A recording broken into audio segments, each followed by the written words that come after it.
नमस्कार दोस्तों, जय श्री राम।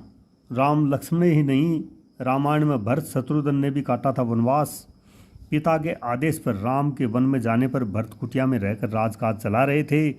शत्रुघ्न ने भी 13 वर्षों तक राजमहल और पत्नी का त्याग कर अपने दिन नंदीग्राम में बिताए थे। पिता दशरथ का वचन पूरा करने के लिए श्री राम 14 वर्ष के लिए वनवास में घर से निकले तो अनुज लक्ष्मण और अर्धांगिनी सीता भी साथ गई। इस दौरान छोटे भाई भरत और शत्रुघ्न अपनी ननिहाल में थे, लेकिन जब ये लौटे तो भाई के वियोग में उन्होंने भी राजमहल छोड़ दिया। भरत भाई की चरण पादुका रखकर नंदीग्राम के जंगल में कुटिया बनाकर तपस्वी के भेष में रहते हुए राजपाट देख रहे थे। वह यहाँ जमीन पर सोते थे और नदी पोखर का पानी पीते, कंदमूल फल खा करके अपना जीवन व्यापन करते। इधर तीनों भाइयों के राजमहल छोड़कर जंगल में रहने से आहत चौथे भाई शत्रुघ्न ने भी अयोध्या छोड़ने का फैसला कर लिया। बिना किसी को बताए वह भी नंदीग्राम में जाकर भाई भरत की कुटिया के बाहर तपस्वी की तरह रहने लगे।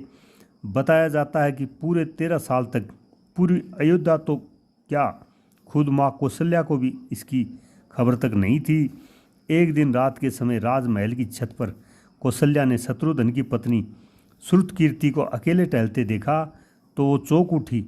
उन्होंने तत्काल पहरेदारों के जरिए उन्हें बुलाया।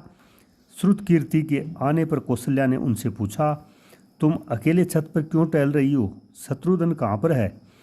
तो श्रुतकीर्ति ने कहा, मुझे नहीं पता माता, वह तो मुझे 13 वर्षों से कहीं नहीं दिखाई दिए। यह सुनकर कौशल्या बहुत दुखी हो गई और खुद आधी रात ही सैनिकों के साथ शत्रुघ्न को खोजने के लिए निकल गई। कई जगह पूछने पर पता चला कि वह नंदीग्राम में है। कठिन रास्तों से होते माँ कौशल्या नंदीग्राम पहुंची तो वहाँ भरत जी कुटिया बनाकर तपस्वी के भेष में दिखाई दिए, जबकि कुटिया के बाहर बड़ी चट्टान पर अपनी बाँह का तकिया बनाए शत्रुघ्न जी गहरी नींद में सोए हुए मिले। बेटे को ऐसी हालत में देखकर माँ कौशल्या द्रवित हो उठी। उन्होंने शत्रुघ्न को छूकर आवाज़ लगाई तो वो चौंक कर उठे। शत्रुघ्न ने हैरानी से पूछा, माँ यहाँ कहाँ? आपने आने का कष्ट क्यों किया? मुझे ही बुला लेती। माँ कौशल्या उन्हें दुलारते हुए बोली, क्या अपने बेटे से मिलने नहीं आ सकती क्या? लेकिन तुम यहाँ क्यों सोए हो बेटे? अयोध्या में क्यों नहीं? तभी शत्रुघ्न भावुक को उठे। उन्होंने कहा, माँ, बड़े भैया राम पिता का आदेश मानते हुए वन में चले गए, साथ भैया लक्ष्मण और भाभी सीता भी चले गए। अब भैया भरत भी नंदीग्राम में कुटिया बनाकर रह रहे हैं, तो क्या मैं राजमहल का ठाट बाट मेरे लिए ही है था? इस पर माँ कौशल्या कोई जवाब नहीं दे सकी। शत्रुघ्न ने भाइयों को वन में रहते खुद भी पत्नी और भोग विलासता से दूरी बना ली थी, मगर माता कौशल्या के आदेश पर उन्होंने मथुरा का राजा बनाया गया और अपनी पत्नी श्रुतकीर्ति के साथ वहाँ रहने का आदेश दिया गया।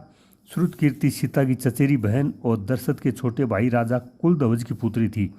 इस तरह 13 वर्ष का वनवास काटकर शत्रुघ्न मथुरा के राजा बने। तो शत्रुघ्न जंगल से राजकाज चलाते हुए राम के वनवास पूरे होने के बाद अयोध्या लौटे। तो इससे जाहिर होता है कि शत्रुघ्न जी ने भी 13 साल का वनवास काटा था। दोस्तों, रामायण में इसका भी जिक्र है, लेकिन ये बहुत कम सुनने को मिला है। अगर आपको कहानी अच्छी लगी तो लाइक करें, शेयर करें, सब्सक्राइब करें। धन्यवाद। जय श्री राम।